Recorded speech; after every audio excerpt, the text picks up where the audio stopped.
Are you the breadwinner? Are you the breadwinner? I'm not talking about the food we eat or the person who wins a game or a competition. Here bread means not food. Here bread means money, and winner means who makes the money. Dear friends, the breadwinner is an American expression.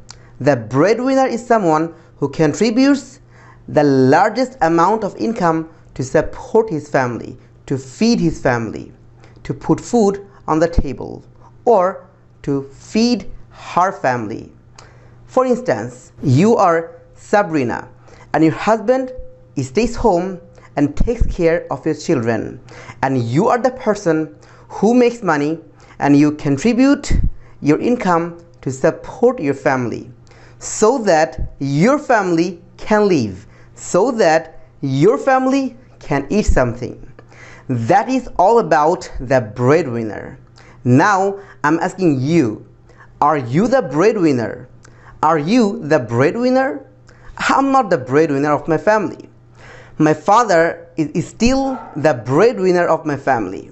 But I'm gonna be the breadwinner of my family very, very soon because I'm the eldest boy of my family.